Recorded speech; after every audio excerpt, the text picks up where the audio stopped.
Hi ಎಲ್ಲರಿಗೂ ನಮಸ್ಕಾರ. ಗೌರಿ ಗಣೇಶ ಹಬ್ಬದ ಶುಭಾಶಯಗಳು. Welcome back to my YouTube channel. ಎಲ್ಲರ ಮನೆಯಲ್ಲೂ ಹಬ್ಬ ಮುಗಿದಿದೆ ಅಂದ್ಕೊತೀನಿ. ನಮ್ಮ ಮನೆಯಲ್ಲಿ ಹಬ್ಬ ಮುಗಿದಿದ್ದಾಯಿತು. ಸೊ ಇವತ್ತು ಹಬ್ಬದ ದಿನದ ವಿಡಿಯೋನ ಶೇರ್ ಮಾಡ್ಕೊತಾ ಇದ್ದೀನಿ. ಕೊನೆ ಗಂಟ ನೋಡಿ ನಾವು ಹೇಗೆ ಹಬ್ಬನ ಆಚರಣೆ ಮಾಡ್ತೀವಿ ಅನ್ನೋದನ್ನು ಶೇರ್ ಮಾಡ್ಕೊಂಡಿದ್ದೀನಿ. ಸೊ ಹಾಗೆ ರೆಸಿಪಿ ಕೂಡ ಶೇರ್ ಮಾಡಿದ್ದೀನಿ. ನಾನು ಏನೇನು ಮಾಡಿದ್ದೀನಿ ಹಬ್ಬಕ್ಕೆ ಅದನ್ನೆಲ್ಲ ಶೇರ್ ಮಾಡಿದ್ದೀನಿ. ನೋಡ್ಕೊಂಬನ್ನಿ. ವಿಡಿಯೋ ಇಷ್ಟ ಆದರೆ ಲೈಕ್ ಮಾಡಿ, ಶೇರ್ ಮಾಡಿ, ಕಮೆಂಟ್ ಮಾಡಿ. ಓಕೆನಾ? ಹೋಗಿ ನೋಡಿ. ಎಲ್ಲರಿಗೂ ಗೌರಿ ಗಣೇಶ ಹಬ್ಬದ ಶುಭಾಶಯಗಳು. ಮಾರ್ನಿಂಗ್ ಹಬ್ಬದ ದಿನ ನಮ್ಮನೆ ಬಾಗಿಲು ಮುಂದೆ ಈ ಥರ ಸಿಂಪಲ್ಲಾಗಿ ರಂಗೋಲಿ ಹಾಕಿದ್ದೀನಿ. ರಂಗೋಲಿಯಿಂದ ವಿಡಿಯೋ ಶೂಟ್ ಮಾಡ್ಕೊಂಡಿದ್ದೀನಿ. ರಂಗೋಲಿ ಎಲ್ಲ ಬಂದು ಮನೆಯೆಲ್ಲ ಕ್ಲೀನ್ ಮಾಡಿಕೊಂಡು ಎಲ್ಲರೂ ಸ್ನಾನ ಮುಗಿಸ್ಕೊಂಡು ಇವಾಗ ಪೂಜೆ ಮಾಡ್ತಾಯಿದ್ದೀನಿ. ಮೊದಲಿಗೆ ವಿಷ್ಣುಪ್ರಿಯ ಪೂಜೆ ಮಾಡ್ತಾಯಿದ್ದಾಳೆ. ನಾನು ಮಾಡ್ತೀನಮ್ಮ ಅಂತ ಹೇಳಿದ್ಲು. ಸರಿ ಮಾಡಮ್ಮ ಅಂತೇಳಿ ವಿಷ್ಣುಪ್ರಿಯ ಪೂಜೆ ಆಮೇಲೆ ನಾನು ಮಾಡ್ಕೊತಾ ಇದ್ದೀನಿ. ಈ ಸತಿ ನಮ್ಮನೇಲಿ ಗಣೇಶನ ಹಬ್ಬನ ಆಚರಣೆ ಮಾಡ್ತಾಯಿಲ್ಲ. ಆಲ್ರೆಡಿ ಎಲ್ಲ ವಿಡಿಯೋದಲ್ಲಿನೂ ಶೇರ್ ಮಾಡ್ತಾ ಬರ್ತಾಯಿದ್ದೀನಿ. ಒಂದು ವರ್ಷ ನಮ್ಮನೇಲಿ ಯಾವ ಹಬ್ಬನೂ ಮಾಡೋಂಗಿಲ್ಲ. ಸೊ ಹಾಗಾಗಿ ಸಿಂಪಲಾಗಿ ಪೂಜೆ ಎಲ್ಲ ಮುಗಿಸ್ಕೊಂಡು ಆಮೇಲೆ ಅಡುಗೆ ಮಾಡೋಣ ಅಂತೇಳಿ ಮೊದಲಿಗೆ ನಾವು ಮನೆಯೆಲ್ಲ ಕ್ಲೀನ್ ಮಾಡಿ ಎಲ್ಲರೂ ಸ್ನಾನ ಮಾಡಿಕೊಂಡು ಪೂಜೆ ಮುಗಿಸ್ಕೊತಾ ಇದ್ದೀರಿ. ಪೂಜೆ ಎಲ್ಲ ಬೇಗನೆ ಆಯಿತು. ಬೆಳಗ್ಗೆ 7-8 ಗಂಟೆಗೆಲ್ಲ ಪೂಜೆ ಆಗೋಯಿತು. ಆಮೇಲೆ ಅಡುಗೆ ಮಾಡಿ ದೇವರಿಗೆ ಕಡುಬಿಟ್ಟಿದ್ದು ಅಷ್ಟೇ. ಹಬ್ಬ ಮಾಡ್ತಾಯಿಲ್ಲ, ಆದ್ರೂ ಸಿಂಪಲ್ಲಾಗಿ ಹಣ್ಣು ಹಂಪಲಿಟ್ಟು ಪೂಜೆ ಮಾಡ್ಕೊತಾ ಇದ್ದೀರಿ. ಕಾಯಿ ಮಾತ್ರ ಹೊಡೆಯೋಂಗಿಲ್ಲ. ಸೊ ಹಾಗಾಗಿ ಕಾಯಿ ಹೊಡೆದಿಲ್ಲ. ಈಗ ನೋಡಿ, ನಾನು ಹಬ್ಬದ ದಿವಸ ಬಂದು ಸ್ಯಾರಿ ವೇರ್ ಮಾಡಿದೆ. ಸಿಂಪಲ್ಲಾಗಿರೋ ಒಂದು ಸ್ಯಾರಿ ವೇರ್ ಮಾಡಿ ಪೂಜೆ ಎಲ್ಲ ಆಯಿತು. ಇವಾಗ ಹೋಗಿ ಅಡುಗೆ ಮಾಡಬೇಕು. ಏನೇನು ಮಾಡ್ತೀನಿ ನೋಡೋಣ ಬನ್ನಿ. ಈಗ ಹಬ್ಬದ ಅಡುಗೆ ಮಾಡೋಣ ಬನ್ನಿ. ಕಡುಬು ಮಾಡ್ತಾಯಿದ್ದೀನಿ. ಕಡುಬು ಮಾಡೋದಕ್ಕೆ ರೆಡಿ ಮಾಡ್ಕೊತಾಯಿದ್ದೀನಿ. ಸೊ ಹಾಗೆ ಶೇರ್ ಮಾಡ್ಕೊಳ್ಳೋಣ. ಕಡುಬು ಮಾಡೋದಕ್ಕೆ ಕಡಲೆ ಬೀಜ, ಕಡಲೆ ಪಪ್ಪು ಮತ್ತು ಗಸಗಸೆ ಮತ್ತು ಎಳ್ಳು ಇದೆಲ್ಲನೂ ಡ್ರೈ ರೋಸ್ಟ್ ಮಾಡಿಕೊಂಡು ಗ್ರೈಂಡ್ ಮಾಡಿ ಇಟ್ಕೊಂಡಿದ್ದೀನಿ. ಇದ್ರ ಜೊತೆಗೆ ಬೆಲ್ಲ ಮತ್ತು ಕೊಬ್ಬರಿನ ಆ್ಯಡ್ ಮಾಡೋದು. ಇವಾಗ ಪಾನಕ ಮಾಡೋದಕ್ಕೆ ಬೆಲ್ಲದ ನೀರನ್ನ ಚೆನ್ನಾಗಿ ಕುದಿಸ್ಕೊಂಡು ಅದಕ್ಕೆ ಗ್ರೈಂಡ್ ಮಾಡ್ಕೊಂಡಿರುವ ಕೊಬ್ಬರಿ, ಕಡಲೆಪಪ್ಪು, ಗಸಗಸೆ ಈ 3 ಗ್ರೈಂಡ್ ಮಾಡಿ ಅದಕ್ಕೆ ಹಾಕಿ ಚೆನ್ನಾಗಿ ಕುದಿಸ್ಕೊಂಡ್ರೆ ಪಾನಕ ರೆಡಿ ಆಗುತ್ತೆ. ಸೊ ಇವಾಗ ನನ್ನ ಮಗ ನೋಡಿ ಕೊಬ್ಬರಿ ತುರ್ಕೊಂಬಂದು ಕೊಟ್ಟರು. ಇವಾಗ ಕಡುಬು ಮಾಡೋದಕ್ಕೆ ರೆಡಿ ಮಾಡ್ಕೊತಾ ಇದ್ದೀನಿ. ಹಾಗೆ ರಸ ಮಾಡ್ತಾಯಿದ್ದೀನಿ. ಒಬ್ಬಟ್ಟು ರಸ, ಬೇಳೆ ಬೇಯಕ್ಕಿಟ್ಟಿದ್ದೀನಿ. ಒಬ್ಬಟ್ಟು ರಸಕ್ಕೂ ರೆಡಿ ಮಾಡ್ಕೊತಾ ಇದ್ದೀನಿ. ಬೆಳಗ್ಗೆ ಬ್ರೇಕ್ಫಾಸ್ಟ್ ಏನೂ ಮಾಡಿಲ್ಲ. ಸೊ ಬೇಗ ಅಡುಗೆ ಮಾಡ್ಕೊಳ್ಳೋಣ. ಎಲ್ಲರೂ ಊಟ ಏನೂ ಮಾಡ್ದಿರ ಖಾಲಿ ಹೊಟ್ಟೆಗೆ ಇದ್ದಾರೆ. ಹಾಗಾಗಿ ಬೇಗ ಅಡುಗೆ ಮಾಡ್ಕೊತಾ ಇದ್ದೀನಿ. ಇವಾಗ ಬೆಲ್ಲಕ್ಕೆ ಒಂದು ಸ್ವಲ್ಪ ನೀರು ಹಾಕ್ಕೊಂಡು ಬೆಲ್ಲ ಕರಗಿಸ್ಕೊಂಡು ಇದಕ್ಕೆ ನಾವು ಕೊಬ್ಬರಿ ಮತ್ತು ಅವಾಗೆ ನಾವು ಗ್ರೈಂಡ್ ಮಾಡಿ ಪುಡಿ ಮಾಡಿ ಇಟ್ಕೊಂಡಿದ್ದೀರಲ್ವ ಕಡಲೆ ಬೀಜ, ಕಡಲೆಪಪ್ಪು ಮತ್ತು ಎಳ್ಳು, ಗಸಗಸೆ ಅದನ್ನು ಆ್ಯಡ್ ಮಾಡಿ ಮಿಕ್ಸ್ ಮಾಡಿಕೊಂಡ್ರೆ ಕಡುಬು ಮಾಡ್ಕೊಳೋದಕ್ಕೆ ಕಂಕಣ ಅಂತ ಹೇಳ್ತೀರಿ ನಮ್ಮ ಕಡೆ, ಅದು ರೆಡಿ ಆಗುತ್ತೆ. ಈ ಸತಿ ಈ ಥರ ಮಾಡ್ತಾಯಿದ್ರಿ. ನಾವು ಯಾವಾಗೂ ಪುಡಿ ಥರನೇ ಮಾಡಿ ಕಡುಬೊಳಗೆ ಹಾಕ್ತಾಯಿದ್ದಿದ್ದು. ಇವಾಗ ಏನು ಪೌಡ್ರ್ ಮಾಡ್ಕೊಂಡಿದ್ದೀರಿ ಅದಕ್ಕೆ ಕೊಬ್ಬರಿ ಮಿಕ್ಸ್ ಮಾಡಿ ಮತ್ತು ಬೆಲ್ಲನ ಪುಡಿ ಮಾಡಿಕೊಂಡು ಇವೆರಡು ಮಿಕ್ಸ್ ಮಾಡಿಬಿಟ್ಟು ಮಾಡ್ಕೊತಾ ಇದ್ದಿದ್ದು. ಈಗ ಒಬ್ಬಟ್ಟು ರಸಕ್ಕೆ ಕಾಯಿ ಮತ್ತು ಬೆಳ್ಳುಳ್ಳಿ, ಕೊತ್ತಂಬರಿ ಸೊಪ್ಪು, ಒಣಮೆಣಸಿನ್ಕಾಯಿ, ಜೀರಿಗೆ, ಮೆಣಸು, ಬೇಳೆ, ಟೊಮೊಟೊ, ಹುಣಸೆಹಣ್ಣು ಇಷ್ಟನ್ನು ಮಿಕ್ಸಿಗೆ ಹಾಕ್ಕೊಂಡು ಗ್ರೈಂಡ್ ಮಾಡಿಕೊಂಡು ಒಗ್ಗರಣೆ ಕೊಟ್ಟು ರುಬ್ಬಿರೋ ಮಸಾಲಾನ ಆ್ಯಡ್ ಮಾಡಿ ನೀರು ಹಾಕ್ಕೊಂಡು ಉಪ್ಪು ಖಾರ ಹುಳಿ ಎಲ್ಲ ಚೆಕ್ ಮಾಡಿಕೊಂಡು ಒಂದು 10 ನಿಮಿಷ ಚೆನ್ನಾಗಿ ಕುದಿಸ್ಕೊಂಡ್ರೆ ಒಬ್ಬಟ್ಟು ರಸ ರೆಡಿ ಆಗುತ್ತೆ. ಸೊ ರಸ ಬಂದು ಹೀಗೆ ಮಾಡೋದು ನಾವು. ಸೊ ಇವಾಗ ಏನೇನು ಅಡುಗೆ ಮಾಡಿದ್ದೀನಿ ಅಂದರೆ ಹಪ್ಪಳ, ಸೊಪ್ಪಿನ ಸಾರು, ಇದು ಬೋಂಡ ಮಾಡೋದಕ್ಕೆ ಇಟ್ಟಿದ್ದೀನಿ. ಇದು ಬಂದು ಕಡುಬಿಗೆ ಪಾನಕ ಮತ್ತು ಒಬ್ಬಟ್ಟು ರಸ ಮತ್ತು ಅನ್ನ ಇಷ್ಟ ಆಗಿದೆ. ಈಗ ಕಡುಬು ಮಾಡೋದಕ್ಕೆ ನೀರಿಟ್ಟಿದ್ದೀನಿ. ಕಂಕಣ ಬಂದು ನೋಡಿ ಈ ಥರ ಆಗಿದೆ. ನೀರು ಕುದ್ದಿದ್ದಾದಮೇಲೆ ಅಕ್ಕಿ ಹಿಟ್ಟು ಹಾಕ್ಕೊಂಡು ಮುದ್ದೆ ಮಾಡ್ತೀರಲ್ವ ಅದೇ ಥರ ಚೆನ್ನಾಗಿ ನಾದ್ಕೊಂಡು ಹಬೆಯಲ್ಲಿ ಮುದ್ದೆನ ಯಾವ ಥರ ಬೇಯಿಸ್ಕೊತೀರೋ ಇದನ್ನು ಅಷ್ಟೇ ಚೆನ್ನಾಗಿ ಬೇಯಿಸ್ಕೊಂಡು ಆಮೇಲೆ ನಾವು ಕಡುಬು ಮಾಡ್ಕೊಳೋದು. ಕೆಲವರು ಬಿಸಿನೀರಲ್ಲಿ ಹಾಕಿ ಸೈಡಿಗೆ ತಗೊಂಡು ಅದನ್ನು ನಾದ್ಬಿಟ್ಟು ಆಮೇಲೆ ಹಬೆಯಲ್ಲಿ ಬೇಯಿಸ್ಕೊತಾರೆ. ನಾವೇನಿಲ್ಲ, ಒಂದೇ ಸತಿ ನಾವು ಕೈಗೆ ಅಂಟ್ಕೊಂಡಿದ್ದಂಗೆ ಚೆನ್ನಾಗಿ ಬೇಯಿಸ್ಕೊಂಡು ಡೈರೆಕ್ಟಾಗಿ ಕಡುಬು ಮಾಡ್ಕೊತೀರಿ. ನಮ್ಮ ಕಡೆ ಬಂದು ಹೀಗೆ ಮಾಡೋದು. ಸೊ ಇವಾಗ ನಾನು ಕಡುಬೆಲ್ಲ ಮಾಡಿ ಪಾತ್ರೆಗೆ ಹಾಕ್ಕೊಂಡಿದ್ದೀನಿ. ಸೊ ನೋಡ್ಬೋದು ನಮ್ಮ ಮನೆಯಲ್ಲಿ ಕಡುಬು ನಾವು ಇದೇ ರೀತಿಯಾಗಿ ಮಾಡೋದು. ಸೊ ಮೊದಲಿಗೆ ಒಂದೆರಡು ಕಡುಬನ್ನ ದೇವ್ರಿಗೆ ಇಟ್ಟು ಆಮೇಲೆ ಮಿಕ್ಕಿದ್ದೆಲ್ಲ ಮಾಡ್ಕೊತಾ ಇದ್ದೀನಿ.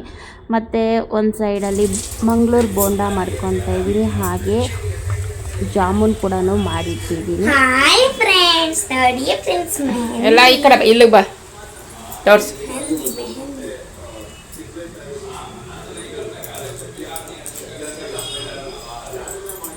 ಇಕ್ಕೆ ಕೈ ಹಿಂಗೆ ಇದು ನಾನು ಹಾಕೊಂಡಿದ್ದು, ಇದು ಮಮ್ಮಿ.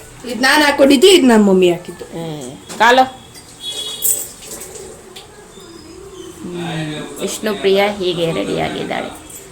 ಹೇಳು happy Ganesha Chaturthi guys. Chaturthi guys, Chaturthi. ನೀನು ಹೇಳಿ ಗಾಯ್ಸ್. ಹ್ಯಾಪಿ ಗಣೇಶ ಚತುರ್ಥಿ ಎಲ್ಲರಿಗೂ ಅಂತ ಹೇಳ್ಬೇಕು. ಎಲ್ಲರಿಗೂ ಹ್ಯಾಪಿ ಗಣೇಶ ಚತುರ್ಥಿ. ಬುಜ್ಜು ನೀನು ಹೇಳು. ಎಲ್ಲರಿಗೂ ಹ್ಯಾಪಿ ಗಣೇಶ ಚತುರ್ಥಿ. ಈಗ ಎಲ್ಲ ಅಡುಗೆ ಮಾಡಿದ್ದಾಯಿತು. ಇವಾಗ ಒಟ್ಟಿಗೆ ಕುತ್ಕೊಂಡು ಎಲ್ಲರೂ ಊಟ ಮಾಡಬೇಕು. ಊಟ ಮಾಡಿದ್ರೆ ನಮ್ಮನೇಲಿ ಗಣೇಶನ ಹಬ್ಬ ಮುಗೀತು ಅಂತ ಅರ್ಥ. ಸೊ ಮೊದಲಿಗೆ ಕಡುಬು ತಿಂತಾಯಿದ್ದೀರಿ. ಫಸ್ಟು ಆಮೇಲೆ ಖಾರದ ಊಟ ತಿಂದಿದ್ದು. ಸೊ ಎಲ್ಲ ಅಡುಗೆನೂ ತುಂಬಾ ಚೆನ್ನಾಗಿತ್ತು.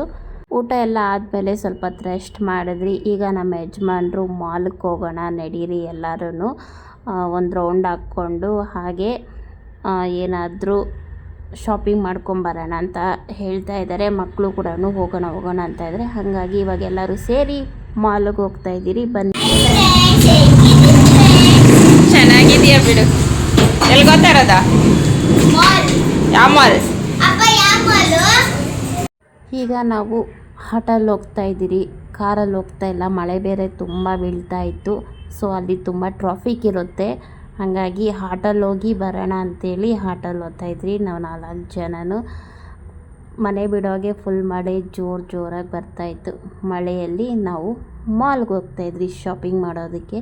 ಏನೇನು ಶಾಪಿಂಗ್ ಮಾಡ್ತೀರಿ ನೋಡೋಣ ಬನ್ನಿ. ಬಂದಿದ್ದ ತಕ್ಷಣವೇ ಮಾಲಲ್ಲಿ ಗಣೇಶನ ಕುಣಿಸಿದ್ರು. ಗಣೇಶನ ದರ್ಶನ ಮಾಡಿ ಅಲ್ಲೊಂದು ನಮಸ್ಕಾರ ಹೊಡೆದು ಗಣೇಶನಿಗೆ ಆಮೇಲೆ ನಾವು ಶಾಪಿಂಗ್ ಮಾಡೋದಕ್ಕೆ ಹೋಗಿದ್ದು. ಸೊ ನೋಡಿ, ಇದೇ ಮಾಲು. ಈ ಮಾಲ್ಗೆ ನಾನು 2ನೇ ಸಲ ಬರ್ತಾ ಇರೋದು. ಸೊ ಲಿಫ್ಟಲ್ಲಿ ಹೋಗಿ ಇವಾಗ ಶಾಪಿಂಗ್ ಮಾಡೋಣ, ಮತ್ತು ಏನೇನೈತೆ ಎಲ್ಲನೂ ನೋಡೋಣ ಅಂತ ರೌಂಡ್ ಹೊಡಿತಾ ಇದ್ದೀರಿ. ಮೊದಲಿಗೆ ಏನೇನೈತೆ ಅಂತ ಎಲ್ಲ ಚೆಕ್ ಮಾಡ್ಕೊಂಡ್ರಿ, ಎಲ್ಲ ಕಡೆ ಹೋಗಿ ಬಂದ್ರಿ. ಆಮೇಲೆ ಬಟ್ಟೆ ಶಾಪಿಂಗ್ ಮಾಡಿದ್ದು. ಫೋಟೋ ಹೇಳಿ ಅಲ್ಲೇ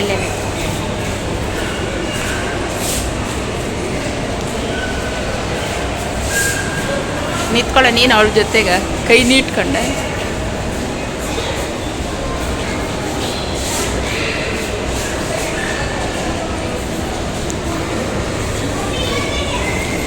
ಬರಲ್ಲ ಏನಿಲ್ಲ. ಎಷ್ಟು ಚೆನ್ನಾಗಿತ್ತಮ್ಮ. ಏನು ಬಿಟ್ಬಿಟ್ಟು ಸೂಪರ್ ಆಗಿತ್ತು.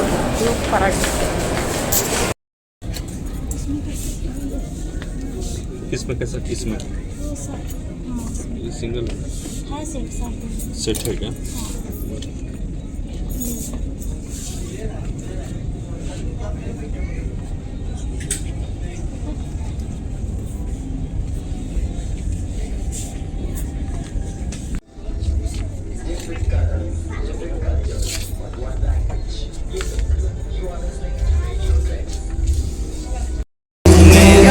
ಎಷ್ಟು ಭಯ ಇದೆ ಗೊತ್ತಿಲ್ಲ.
ಮಾಲಲ್ಲಿ ಏನೇನಿದೆ ಎಲ್ಲ ನೋಡಿಕೊಂಡು ಶಾಪಿಂಗ್ ಎಲ್ಲ ಮುಗಿಸ್ಕೊಂಡು ಈಗ ಆಟೋ ಬುಕ್ ಮಾಡಿಕೊಂಡು ಮತ್ತೆ ಮನೆಗೆ ಹೊರಡ್ತಾ ಇದ್ದೀರಿ. ಹೋಗೋ ಟೈಮಲ್ಲೂ ಕೂಡ ತುಂಬಾ ಮಳೆ ಬೀಳ್ತಾ ಇತ್ತು, ಸಿಕ್ಕಾಪಟ್ಟೆ ಮಳೆ, ಬರುವಾಗೂ ಮಳೆ ಹೋಗೋಗೂ ಮಳೆ.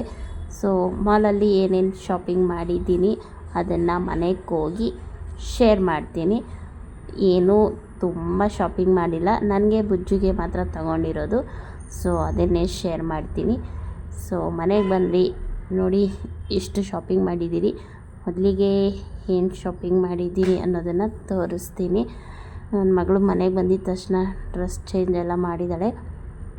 ಸೊ ಮೊದಲಿಗೆ ಈ ಫ್ರಾಕ್ ಅನ್ಬೋದು, ಲಾಂಗು ವಿಷ್ಣುಪ್ರಿಯಗೆ ತಗೊಂಡಿರೋದು. ಪಿಂಕ್ ಮತ್ತು ವೈಟಲ್ಲಿದೆ, ತುಂಬಾ ಚೆನ್ನಾಗಿದೆ, ಕ್ಯೂಟಾಗಿತ್ತು. ಸೊ ಇದೊಂದು ತಗೊಂಡಿದ್ದೀರಿ. ಮಾಲಲ್ಲಿ ಏನಂದರೆ ಕ್ವಾಲಿಟಿ ತುಂಬಾ ಚೆನ್ನಾಗಿರುತ್ತೆ. ಕಾಸ್ಟ್ ಅಂತೂ ಹೇಳಂಗೆ ಇಲ್ಲ, ಸಿಕ್ಕಾಪಟ್ಟೆ ಕಾಸ್ಟ್ ಇರುತ್ತೆ, ಆದರೆ ಬಟ್ಟೆ ಕ್ವಾಲಿಟಿ ಸೂಪರಾಗಿರುತ್ತೆ. ಸೊ ಇದೊಂದು ತಗೊಂಡಿದ್ದೀರಿ. ಇದು ಪ್ರೈಸ್ ಬಂದು ಎಷ್ಟು ಗೊತ್ತಾ, 600 ರುಪೀಸ್, 599 ಇದೆ, 600 ರುಪೀಸ್ ಇದೊಂದು ಟಾಪು. ಸೊ ಅಷ್ಟು ಕಾಸ್ಟು, ಆದರೆ ಕ್ವಾಲಿಟಿ ಸೂಪರಾಗಿದೆ. ಸೊ ಮತ್ತೊಂದು ಇದೊಂದು ಜೀನ್ಸ್ ಪ್ಯಾಂಟ್ ತಗೊಂಡಿದ್ದೀರಿ ವಿಷ್ಣುಪ್ರಿಯಗೆ, ತುಂಬ ಚೆನ್ನಾಗಿದೆ. ಇದು ಕಲರ್ ಬಂದು ಲೈಟ್ ಯೆಲ್ಲೋ ಮತ್ತು ವೈಟ್ ಮಿಕ್ಸ್ ಆಗಿರೋ ಕಲರ್, ಇದು ತುಂಬ ಚೆನ್ನಾಗಿತ್ತು. ಸೊ ಈ ಥರ ಪ್ಯಾಂಟ್ ಅವಳ ಹತ್ರ ಇರಲಿಲ್ಲ, ಸೊ ಹಾಗಾಗಿ ಇದೊಂದು ತಗೊಂಡಿದ್ದೀರಿ. ಇದ್ರ ಕಾಸ್ಟ್ ಬಂದು 900 ಏನೋ ಇರಬೇಕು, ಸಮಥಿಂಗ್ ನೋಡೋಣ ಇರಿ. ಹೌದು 900, 899 ಐತೆ, 900 ರುಪೀಸ್ ಇದೊಂದು ಪ್ಯಾಂಟು. ಕ್ವಾಲಿಟಿ ಸೂಪರಾಗಿದೆ. ಮತ್ತು ನನಗೊಂದು ಟಾಪ್ ತಗೊಂಡಿದ್ದೀನಿ. ಟಾಪ್ ಬಂದು ಜೀನ್ಸ್ ಮೇಲೆ ಹಾಕ್ಕೊಳೋದಕ್ಕೆ ಅಂತ ತಗೊಂಡಿರೋದು. ಸೊ ಟಾಪ್ ಬಂದು ಈ ಥರ ಇದೆ. ಇದರ ಕಾಸ್ಟ್ ಬಂದು 400, 399 ಇದೆ. ಕಾಟನ್ ಬಂದು ಇದು ಚೆನ್ನಾಗಿತ್ತು. ಸೊ ಒಂದು ಜೀನ್ಸ್ ತಗೊಂಡಿದ್ದೀನಿ. ತುಂಬ ದಿನಗಳಿಂದ ಒಂದು ಜೀನ್ಸ್ ತೊಗೋಬೇಕು ಅಂದ್ಕೊಂಡಿದ್ದೆ. ನಾನು ಜಾಸ್ತಿ ಜೀನ್ಸ್ ಎಲ್ಲ ಹಾಕಲ್ಲ, 1-2 ಜೀನ್ಸ್ ಇದೆ ಅಷ್ಟೇ. ಸೊ ಅದು ಹಾಕಿ ಹಳೇದಾಗಿದೆ, ಅದಕ್ಕೆ ಒಂದು ಜೀನ್ಸ್ ತೊಗೊಳೋಣ ಅಂತೇಳಿ ತೊಗೊಂಡಿದ್ದೀನಿ. ಇದ್ರ ಕಾಸ್ಟ್ ಬಂದು 1200. ಈ ಪ್ಯಾಂಟ್ ಬಂದು ಯಪ್ಪ, ಒಂದು ಪ್ಯಾಂಟಿಗೆ ಇಷ್ಟು ಕೊಡಬೇಕಾ ಅನಿಸ್ತು ನನಗೆ, ಆದ್ರೇನು ನನಗಿದು ಬೇಕಾಗಿತ್ತು, ಹಾಗಾಗಿ ತೊಗೊಂಡಿದ್ದೀನಿ. ಸೊ ಈ ಥರ ಇದೆ, ಲೂಸಾಗಿ. ಇದು ಕಾಸ್ಟ್ ಜಾಸ್ತಿನೇ ಆಯಿತು. ಸೊ ಇಷ್ಟೇ ಬಟ್ಟೆ ಶಾಪಿಂಗ್ ಮಾಡಿದ್ದು. ಹಾಗೆ ಒಂದು ಪರ್ಫ್ಯೂಮ್ ಕೂಡ ತಗೊಂಡಿದ್ದೀರಿ, ಬೈ 1 get 1 ಅಂತ ಹೇಳಿದ್ರು. ಸೊ ಹಂಗಾಗಿ ಒಂದು ತಗೊಂಡಿದ್ದೀರಿ. ಇಷ್ಟೇ ಶಾಪಿಂಗ್ ಮಾಡಿದ್ದು. ನಾವು ಮಾಲ್ಗೆ ಹೋಗಿ ಬೇರೆ ಏನೂ ಮಾಡಿಲ್ಲ. ನಮ್ಮ ಯಜಮಾನ್ರು ನನ್ನ ಮಗನಿಗೆ ಏನೂ ತಗೊಂಡಿಲ್ಲ, ನಾನು ಬುಜ್ಜು ಅಷ್ಟೇ ತಗೊಂಡಿದ್ದು. ಸೊ ಹೀಗಿತ್ತು ಫ್ರೆಂಡ್ಸ್. ಇದನ್ನೆಲ್ಲ ವೇರ್ ಮಾಡಿ ತೋರಿಸ್ತೀರಿ ನಮಗೆ ಯಾವ ಥರ ಕಾಣಿಸ್ತಾ ಇದೆ ಅನ್ನೋದನ್ನು. ಸೊ ನೋಡಿ, ಆಮೇಲೆ ಈ ವಿಡಿಯೋ ಇದರೊಂದಿಗೆ ಎಂಡ್ ಮಾಡ್ತೀನಿ. ವಿಡಿಯೋ ಇಷ್ಟ ಆದರೆ ಲೈಕ್ ಮಾಡಿ, ಶೇರ್ ಮಾಡಿ, ಓಕೆನಾ.